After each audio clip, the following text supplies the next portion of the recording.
The night was quiet inside the Earth Deep Space Communications Station. The station was built on a remote stretch of rocky land far from cities, where the sky was clear and the air was still. In the main control room, glowing panels and silent screens filled the space with a dim blue light. The hum of cooling fans and the gentle clicks of equipment were the only sounds. Daniel sat in front of the largest console, his eyes scanning lines of numbers that scrolled across the monitor. He was a calm and patient man in his late 30s, the kind of person who preferred the quiet of machines over the noise of crowded rooms. His job tonight was simple on paper: monitor the new transmitter test and record the results. The transmitter was a new invention developed by a small Earth science team, meant to send quantum-based signals across great distances without delay. Outside, the tall antenna array stood like thin steel giants against the star-filled sky. A cold wind moved through the desert, carrying dust across the empty ground. The team had been working for months to prepare this test, and tonight was the first real trial. Daniel checked the clock. Midnight, right on schedule. Activating sequence, he said into the microphone. His voice echoed softly in the empty room. He typed a command. On the far end of the station, a deep, low vibration rolled through the floor as the transmitter powered on. The antenna array began to rotate, its thin arms slowly moving to align with a section of the sky. The signal was set to fire in 3 stages: a short burst, a longer wave, and finally the full transmission.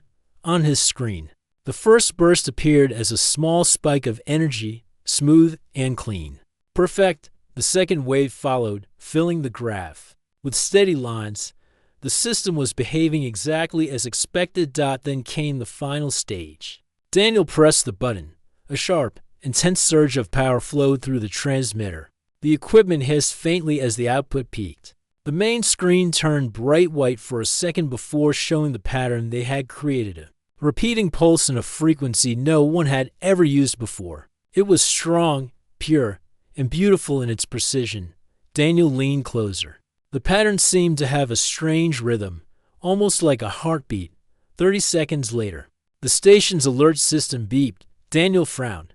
There should not have been any incoming signals during this test. Yet, on the screen, he saw hundreds of small blips appearing from different parts of the sky. All of them were sending data back to Earth, and all of them looked wrong, chaotic, incomplete, filled with strange symbols. At first, Daniel thought it was interference, but the blips kept multiplying, each one sending more fragments. He ran a quick scan. The results made no sense. These were not random signals. They were distress calls. The sound of the incoming transmissions filled the control room. Hundreds of overlapping voices, all speaking in languages Daniel did not understand. The tones carried urgency and fear. The system's translator software worked frantically, catching only fragments. Systems failing, engines locked, cannot move. Identify source. Daniel's heart began to race. He looked at the monitor showing the transmitter's status. Everything was still running perfectly. He had not sent any hostile command. The only thing they had done was broadcast a signal. A new alert appeared on the screen. Unidentified ships in multiple sectors have stopped movement. Navigation systems offline. Communications blocked. Daniel stared. This could not be real. Was Earth's new transmitter jamming other ships? Impossible. The signal was designed for speed, not interference. But the evidence was right there. Far beyond Earth, in the black space between stars, alien fleets frozen mid-flight. On a distant trade route, a convoy of massive cargo haulers drifted silently, their engines dead. In the middle of a battle between two rival species, war cruisers went still, their weapons silent. Even small civilian craft, light and fast, lost control and floated helplessly. The same pattern repeated in every corner of the galaxy. Ships stopped, stranded, waiting. Back in the control room, Daniel tried shutting down the transmitter. He pressed the commands twice, but the signal kept going. Somehow, the system was locked in a loop, endlessly repeating the pattern. The translator caught another phrase from the incoming storm of voices. The sources from the Sol system. Locate Earth. Prepare response. Daniel's stomach tightened. This was not just a science experiment anymore. The entire galaxy had noticed, and they were already talking about Earth. He reached for the emergency phone and called his supervisor, a quiet but sharp-minded woman named Helen. She answered after 2 rings. "What happened?" she asked. "I think the signal. I think it stopped every ship out there," Daniel said. There was silence for a moment. "That is not possible." "I know," Daniel replied. "But it happened. I'm getting distress calls from ships across multiple sectors. They're all pointing at us as the source." Helen's voice was calm, but he could hear the strain beneath it. "Shut it down." "I tried. It's locked in repeat mode." Helen took a slow breath. "Listen carefully. Disconnect the power manually. Pull the main breaker in the generator room. I'm contacting the government." Daniel stood and grabbed his coat as he walked quickly through the narrow hallways. The sound of the alien distress calls followed him from the speakers. The air felt colder. For the first time in his life, he felt the weight of space pressing in around Earth. As if unseen eyes were looking at the planet from every direction, he reached the generator room. The breaker switch was large and heavy, painted bright red. He pulled it down with force. The hum of the station died instantly. The lights flickered, then stayed on with the low emergency power. Daniel ran back to the control room. The monitors showed silence now, no signal going out, but the incoming transmissions had not stopped. Ships were still frozen. The damage was already done. A new type of message appeared. It was different from the others, more organized, less panicked. The translator worked faster this time, to the origin of the signal. It said, "You have disrupted galactic operations. This act will not be ignored. Prepare for contact." Daniel read the words twice. He could almost feel the temperature in the room drop. Helen's voice came through the speaker. "Daniel, they know where we are." He looked at the antenna array outside the window. Tall and still under the starlight. Just an hour ago, it was only a tool for exploration. Now it had become something else, something dangerous. The quiet. Night was gone. The first wave of consequences was already on its way. Somewhere out there, among the stars, the galaxy was moving toward Earth. Warning lights spread across the desert as Daniel walked out of the station's main building. The antenna array stood still, its metal arms unmoving. The wind was light, but the air felt heavier than usual. He had not slept since the signal test. The voices of the alien distress calls still echoed in his mind. Helen arrived in a dark government vehicle just after sunrise. 2 security officers stepped out with her, scanning the horizon before allowing her to approach. "We need to talk inside," she said quietly. Daniel followed her back to the control room. Emergency generators kept the systems running, but most of the main power remained off. The large screen showed only a few active feeds, all displaying incoming transmissions from space. Helen pulled out a small folder and placed it on the desk. "Daniel, the situation is much bigger than we thought," she began. "Our monitoring network has confirmed that every operational ship in known space stopped moving within minutes of our signal. This includes war fleets, trade convoys, and diplomatic vessels. Many are still stranded." Daniel looked at the folder, but did not open it. "Is anyone blaming Earth directly?" Helen's eyes narrowed. "Not just blaming. They are certain. The source was traced to this station within minutes. Multiple alien governments have sent emergency communications to the United Earth Council demanding an explanation." Daniel sat back in his chair. "Do they believe it was an attack?" Helen nodded slightly. "Some of them do. Others think it was a warning. Either way, they want answers. The council is holding an emergency session right now." The speakers in the control room came to life. A series of deep tones played, followed by a steady, calm voice. "This is the United Earth Council. Be advised, extraterrestrial envoys are en route to Earth. Estimated arrival within 23 Earth days. Until then, all deep space transmissions are suspended." Daniel exchanged a glance with Helen. "They are coming here." "Yes," she said, and not in a friendly way. "The only reason they are not already here is because the signal disabled their faster ships. The ones coming now are using older technology.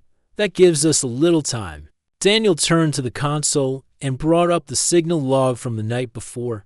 Helen, I think the signal did more than just jam ships. Look at this. He showed her a secondary reading, a faint pulse hidden within the main pattern. It was not something the team had designed. This is not ours, Daniel said. I think the transmitter picked it up from somewhere else and repeated it. Helen studied the data. Then the question is, where did it come from? Before Daniel could answer, a new alert flashed on the monitor. A large wave of transmissions had just reached Earth's satellite network. They were not distress calls. This time, they were news broadcasts from alien worlds. Daniel activated the translation system. Grainy images appeared on the main screen. Alien cities frozen in time. Fleets halted mid-flight. Strange shimmering effects in the sky over certain planets. The voices were urgent, and the captions scrolled quickly. Trade across 7 sectors has stopped, one report said. Medical supply routes disrupted. Another announced, time patterns unstable near outer colonies. Daniel frowned. Time patterns? Helen closed the folder she was holding. Daniel, there is something the Council has not told the public yet. We intercepted a secure alien communication this morning. The signal you sent did not just jam ships, it disrupted something called the temporal synchronizer. Daniel stared at her. What is that? It is a device, or a network of devices, that the galaxy uses to keep time moving at the same pace everywhere, Helen explained. Without it, events can drift. You could have one planet living a day in the time it takes another planet to live a year. History itself can be altered. Daniel felt a chill run down his back. And our signal broke it? Helen gave a small nod. Or at least interrupted it. That is why the alien governments are so alarmed. They believe we might have damaged the most important system in the galaxy. Daniel thought of the strange pulse he had seen in the data. Then maybe that hidden pattern was part of the synchronizer. If our transmitter repeated it at full power, it could have overloaded the system. Helen's voice grew sharper. Which means when the envoys arrive, they will not just ask how we did this. They will ask why. The room fell silent for a moment. Outside, the wind picked up, rattling the thin metal walls of the station. Daniel looked through the narrow window toward the horizon. The desert felt small compared to the vast space beyond. Yet it was from here that the galaxy had been shaken. By afternoon, the station was surrounded by government vehicles and personnel. Portable command units were set up near the main entrance. Satellite dishes were pointed at the sky, scanning for any incoming ships. Every worker at the station was questioned. But Daniel received the longest interview. They asked him to explain every detail of the test, the settings, the equipment, the timing. He told them everything he knew, but he could see in their faces that they were worried about something bigger, something beyond the scope of his answers. In the evening, Daniel sat alone in the break room. Through the thin wall, he could hear the voices of officials arguing in the hallway. Words like containment, diplomatic crisis, and retaliation carried through the air. He thought about the alien ships drifting in space, their crews trapped without control. Somewhere, perhaps light years away, there were beings looking at their silent control panels, wondering who or what had stopped them. And now those beings were coming to Earth. A knock on the door broke his thoughts. Helen stepped inside, holding a small data pad. I have something you need to see, she said. Daniel took the pad. On the screen was an image of a massive structure floating in space. It's shaped like a ring broken into several curved segments. Lights ran along its edges, and strange energy waves pulsed outward. This is one of the temporal synchronizer stations. Helen explained. The images from an alien probe sent just before our signal hit. Right after, the station went dark. Daniel studied the image. The broken segments looked almost ancient, as if they had been there for thousands of years. What happens if it stays offline? Helen's answer was quiet. The galaxy will not just lose ships, it will lose its history. Daniel set the pad down. The weight of her words settled over him. This was no longer about a single mistake or a failed experiment. It was about the stability of time itself. Outside, the sun dipped below the horizon. The antenna array cast long shadows across the desert floor. Daniel knew that in less than 3 weeks, alien envoys would be standing in this very place, demanding answers, and somewhere beyond the stars, The galaxy's timeline was already starting to change. The third week passed slowly, each day filled with waiting and tension across the world. Governments prepared for the arrival of the alien envoys. News channels spoke in calm voices, but carried headlines about historic first contact, an urgent galactic crisis. People watched the skies, wondering what kind of ships would come and whether they were arriving in peace or anger. Daniel spent most of those days inside the station, answering questions from engineers, scientists, and security teams. He was now under constant supervision, and any attempt to work on the transmitter required permission from multiple officials. Still, he kept studying the hidden pulse buried in the original signal. The more he examined it, the more it seemed deliberate, as if it had been waiting for someone to find it. On the 23rd day, the first alien vessel appeared in Earth's orbit. The ship was unlike anything Daniel had imagined. It was shaped like a long spear of metal and glass, with glowing panels running along its sides. It did not move quickly or make sudden turns. Instead, it glided with slow precision, as though every movement was calculated. Round the world, live broadcasts showed it descending through the atmosphere. Instead of burning from reentry, it seemed to be surrounded by a thin field of light that kept it cool and steady. The ship landed in a secure area near the station. Dozens of armed Earth security personnel formed a perimeter, while scientists and diplomats waited at a safe distance. Daniel stood beside Helen, watching the ramp of the alien ship lower to the ground. A group of figures emerged. They were tall, with long arms and slender frames covered in pale blue clothing. Their faces were sharp, their eyes large and silver, reflecting the light like mirrors. Each carried a small device on their chests that blinked with a steady rhythm. The leader stepped forward. When he spoke, his voice was deep and even, though the words were translated instantly into human language. Through a device worn by one of the Earth interpreters, "I am Orlin, senior investigator of the Union of Systems," he said. "We are here to understand the nature of the signal your world is broadcast." Helen stepped forward, her posture calm but firm. "We welcome you to Earth, Orlin. We are prepared to share what we know and assist in any investigation." Orlin's silver eyes moved to Daniel. "You are the one who activated the signal." Daniel nodded slowly. "Yes, it was part of an experiment.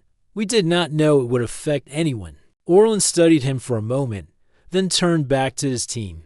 Two of the aliens moved forward with strange instruments, scanning the ground. In the air around the antenna array, the devices made soft humming sounds as they worked. "We have traced the disruption to your transmitter," Orlin said. "But there is more to this." The signal contained an embedded code pattern that no human technology should be able to produce. That pattern is part of the temporal synchronizer network. Daniel felt the weight of Orlin's words. "We didn't design that part. I think the transmitter picked it up from somewhere else." One of Orlin's team members handed him a small data crystal.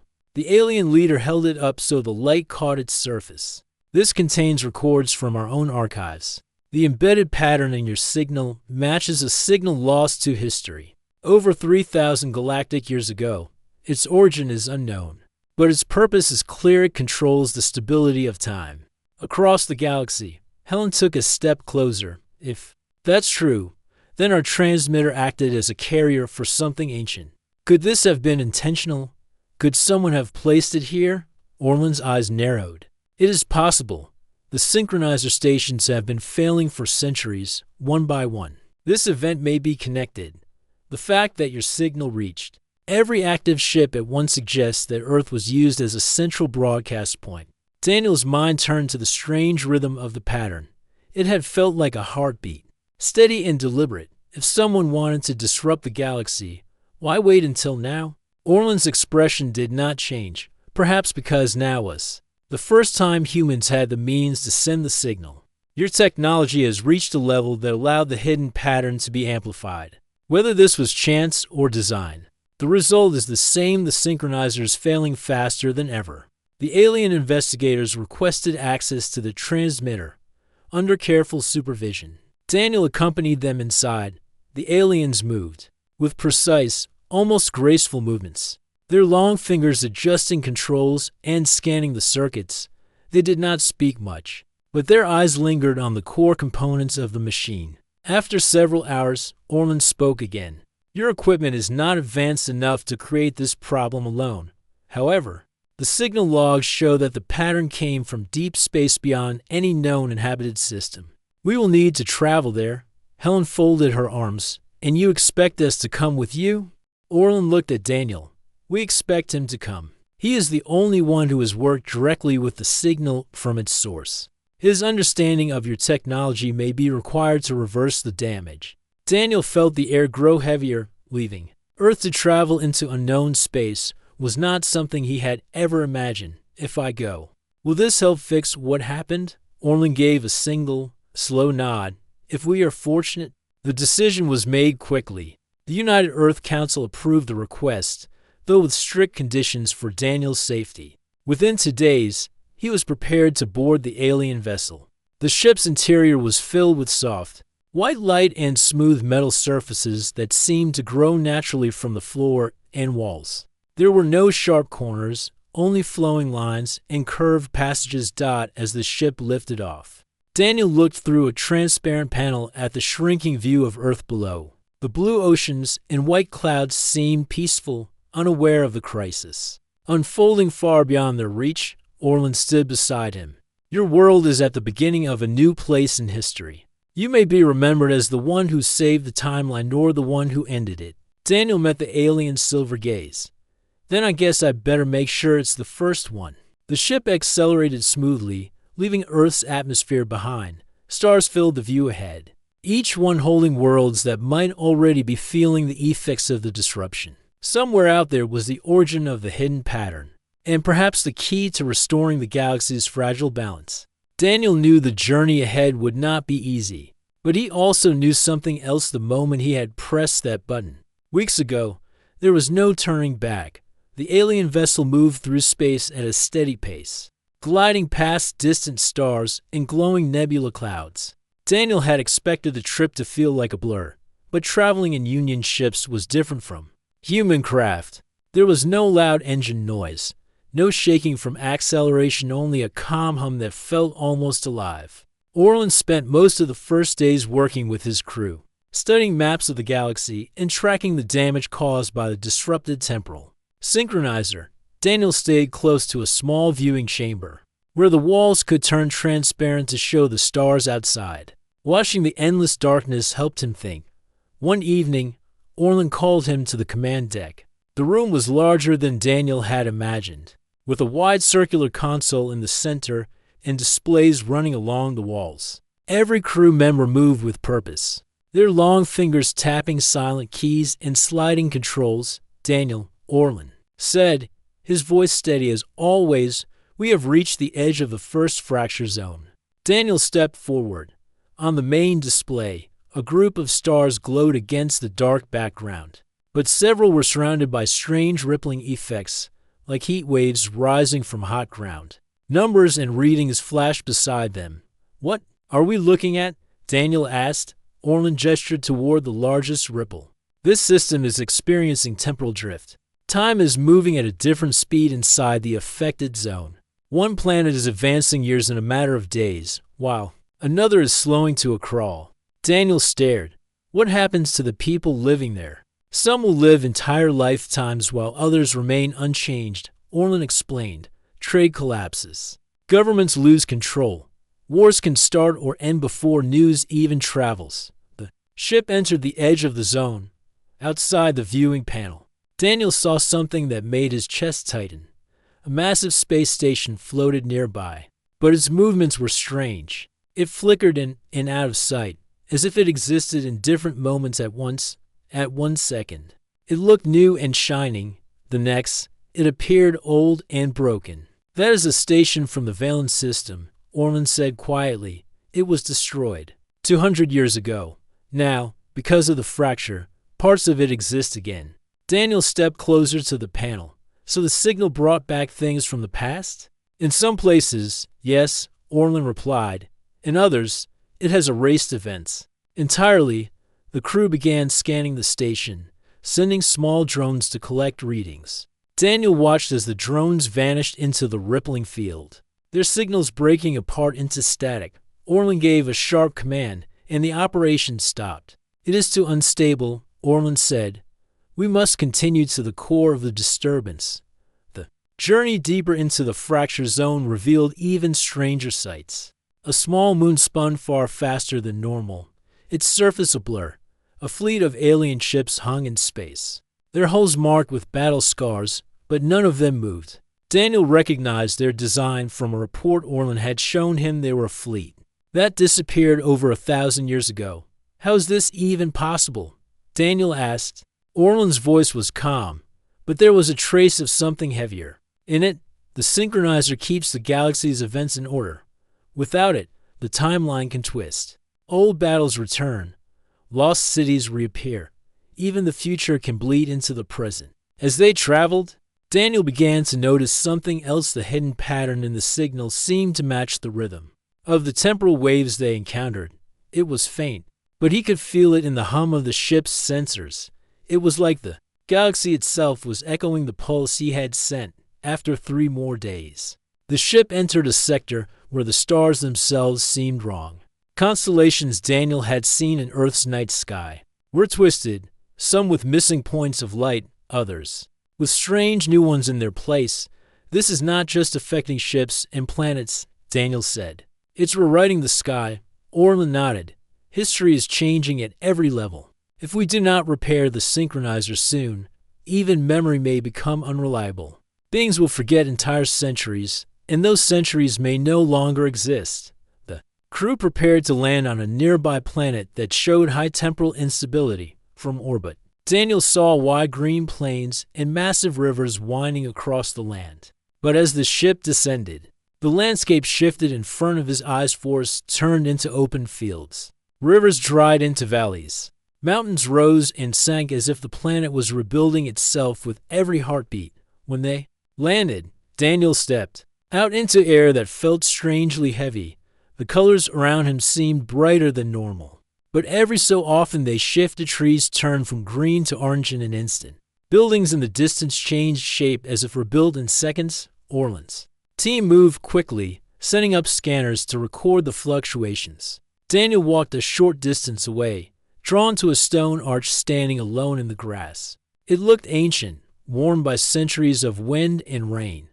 But as he watched, the cracks smoothed, and the stone turned fresh and white, as if it had just been carved. Moments later, it returned to its old, broken state. "This is what your signal has done," Orlin said, appearing beside him. "And it will grow worse." Daniel's chest felt tight. "Then we have to fix it. That is why we are going to the anchor," Orlin replied. "It is the largest synchronizer station in the galaxy. If it can be repaired, it will stabilize the rest." They returned to the ship, lifting off into the strange, shifting sky. Daniel kept looking down at the changing world until it vanished behind clouds. He could not stop thinking about the people who might be living through these changes, watching their homes appear and disappear, aging in moments or not aging at all. Back on the command deck, Orlin showed him a map of the galaxy. Several regions were now marked in red, each representing a fracture zone. "These are spreading faster than we expected," Orlin said. "We may have less time than we thought." Daniel stared at the red marks. Each one was a place where history was breaking apart. And at the center of it all was the pattern he had unknowingly broadcast. For the first time since leaving Earth, Daniel felt the true scale of the disaster. The signal had not just stopped ships, it had struck at the heart of the galaxy's order. If they failed to repair the anchor, there might be no galaxy left to save.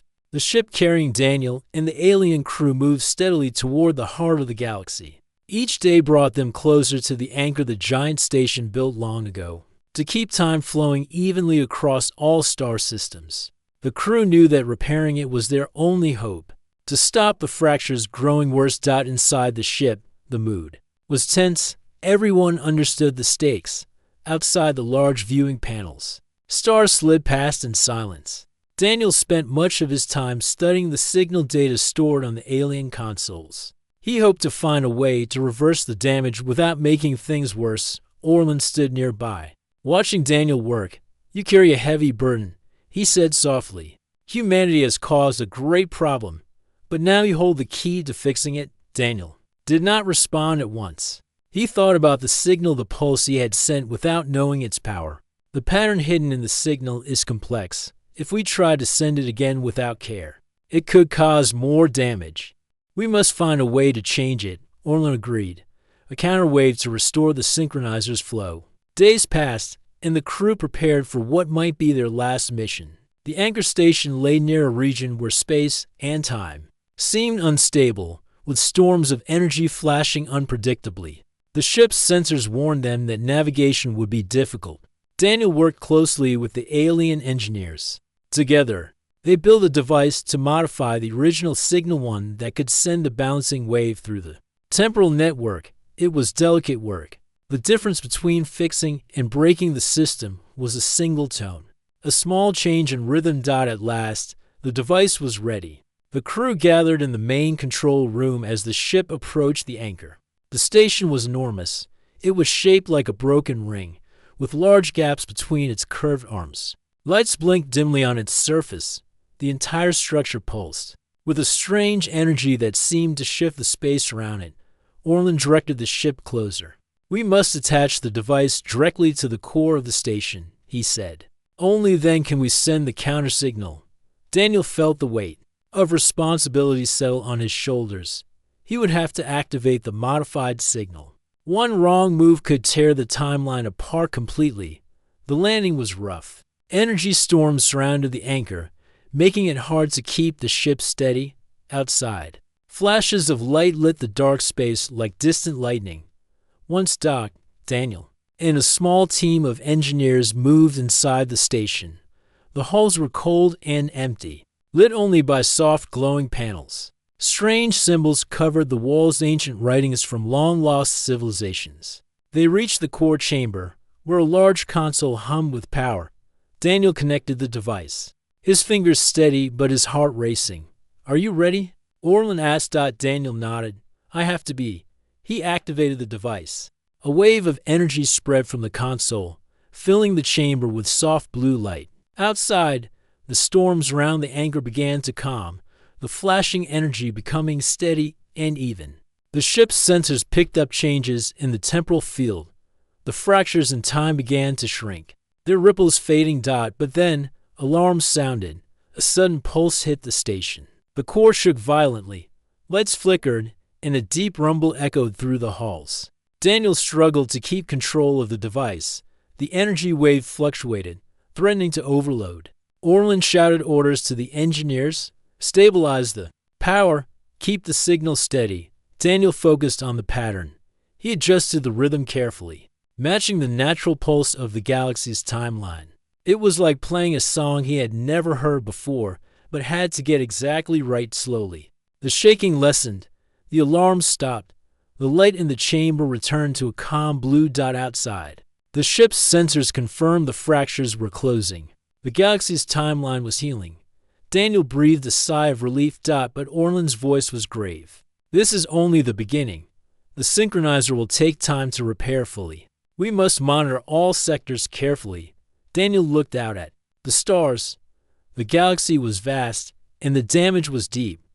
But for the first time, hope returned. "We saved it," Daniel said quietly. Orlin smiled faintly. "Yes, and your species will be remembered for this day." As the crew prepared to leave the anchor, Daniel felt the weight of their journey.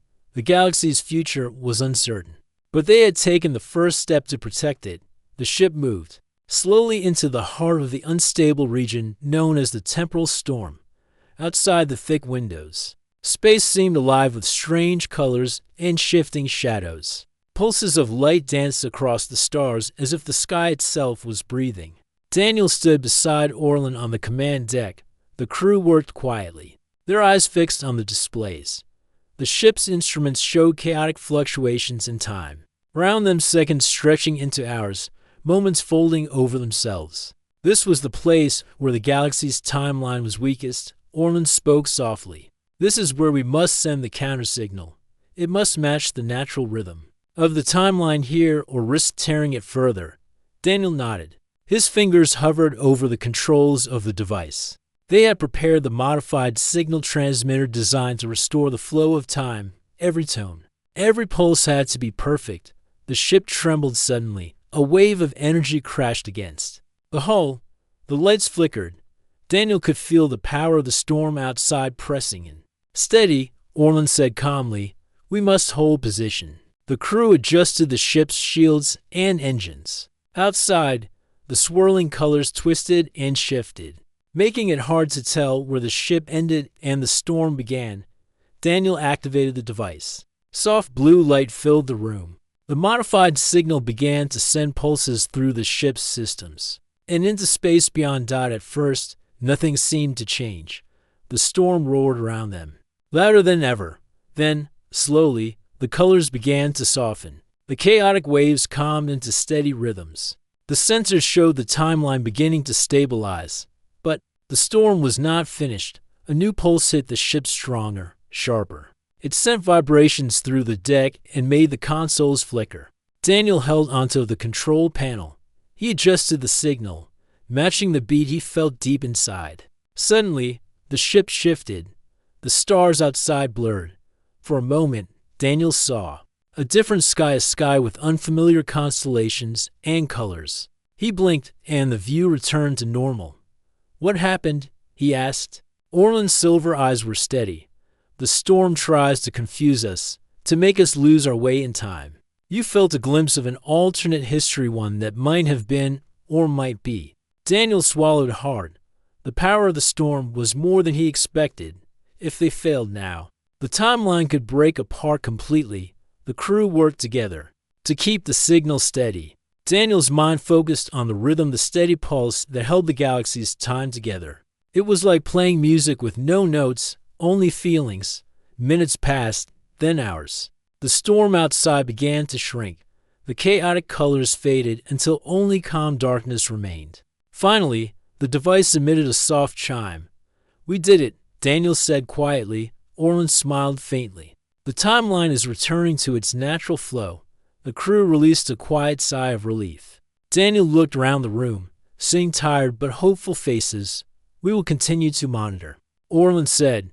"But the worst is behind us." Daniel stepped to the window, watching stars return to their steady paths. The galaxy's history was healing.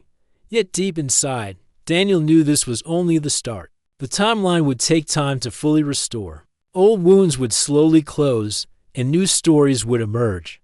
But for now, humanity had played its part in saving the galaxy's future. The human fleet hovered in the dark silence of space, their ships battered but still holding formation. Marcus stood on the bridge of the Resolute, his eyes locked on the large display in front of him. Around him, the crew moved with quiet focus. The war was not over, but something had shifted. The single human signal that had jammed every alien ship was still active, and it had bought them a chance that no one had imagined possible. In the distance, the remains of the Zorth and Dravik fleets drifted helplessly. Their systems were still frozen, unable to coordinate movements. Even the mighty Korn dreadnoughts were dead in the water. For the first time in centuries, the combined alien armada was powerless. "Commander," said Anna, the communications officer, "we're getting more transmissions. Some are offering negotiations. Others are asking for help." Marcus looked at her. "Help from us?" "Yes," she said, glancing at the incoming signals. "They say their ships are running out of oxygen. Power systems are failing. Life support is shutting down." A heavy silence filled the bridge. These were the same species that had attacked Earth without warning. Many humans on the fleet would rather see them drift into nothing. But Marcus knew this was not a simple choice. "Patch through the main channel," he ordered. The image of a Dravik commander appeared, his reptilian eyes filled with desperation. His voice was strained. "Human leader, our crew will die without aid. We cannot restore our systems. You have the power to choose our fate." Marcus studied the alien for a long moment. He remembered the stories from Earth's colonies' burned settlements, destroyed research stations. But he also remembered something else. His father once told him that victory was not just about defeating an enemy, but about deciding what to do when the enemy could no longer fight. "Prepare rescue shuttles," Marcus said finally. "We'll save who we can, Gasps filled the bridge. Some officers exchanged shocked glances. But no one argued. The decision had been made. Within hours, human shuttles were moving between crippled alien ships, transferring survivors to safe zones. The rescue crews were kept under guard, but they were alive. For many aliens, it was the first time they had seen humans not as enemies, but as saviors. Meanwhile, in the Central Command Station on Mars, the human leadership was holding emergency meetings. The jamming signal had disrupted the entire Galactic fleet's command structure. Without it, the war could restart at any moment, but if humans could use it to broker peace, the galaxy itself could change. The scientist behind the jamming signal, Dr. Pavel, joined the meeting by HoloLink. His small lab had been the birthplace of the technology that now held the galaxy in its grip. The signal is stable for now, Pavel said, but it was never designed to run indefinitely. The longer it stays active, the more likely the system will collapse. If it fails suddenly, every alien fleet could regain control in seconds. The room went silent as the leaders absorbed the risk. Marcus was summoned to join the meeting. When his image appeared, the council leader asked him directly, "Commander, if the signal fails, do you believe we can hold our position?" Marcus shook his head. "Not without losing millions. The signal is our shield. Without it, we're back to fighting a war we were never meant to win." The council leader turned to Pavel. "How long before it fails?" "Maybe days," Pavel admitted. "Maybe hours. It's unpredictable." That was when Marcus spoke again. "Then we need to use this time. We need to make the other factions see that humans are not their enemy. If they believe we can destroy them but choose not to, it will change everything." The council debated for hours. In the end, they agreed to send a single message across the entire galaxy, one that would reach every disabled ship, every alien homeworld, and every surviving leader. The message was simple. "We are not here to conquer. We are here to survive. If you attack us, we will defend ourselves. If you stand with us, we will stand with you." The words spread faster than any fleet could move. For some alien worlds, it was the first time they had heard a human voice without it being a declaration of battle. Over the next few days, something strange happened. Small groups of alien ships began shutting down their weapons voluntarily. Captains sent messages pledging they would not fire if humans would allow them to return home. Others asked for talks about trade, borders, and shared resources. Not everyone accepted the message. A few warlords sent threats, promising revenge once the signal failed. But even they could not act while their fleets remained paralyzed. In the quiet that followed, Marcus walked the Resolute's observation deck. Outside, the stars seemed calmer. The war was not over, but the chaos had paused for the first time. In years, space felt vast again, not just dangerous. Anna joined him. "Do you think it will last?" she asked. "I don't know," Marcus admitted. "But maybe that's not the point. Maybe what matters is that we showed them we could end them and chose not to." Anna nodded. "And if the signal fails, then they'll remember," Marcus said. "They'll remember that humans had the chance to wipe them out and instead offered a hand." The final days of the jamming signal became known across the galaxy as the Silent Window. It was a time when ships floated powerless, when soldiers faced their enemies without firing a shot, and when the galaxy's future was decided not by who could strike hardest, but by who could choose restraint. When the signal finally failed, the alien fleets powered back on. But they did not attack. Instead, the first transmissions came in, requesting the start of a galactic council, one where, for the first time, humanity would have a seat at the table. Marcus watched the incoming messages and felt a quiet pride. The single human signal had changed the galaxy, but what came after had changed its heart. And for the first time in a long time, humanity was not just surviving in the stars. They were shaping them.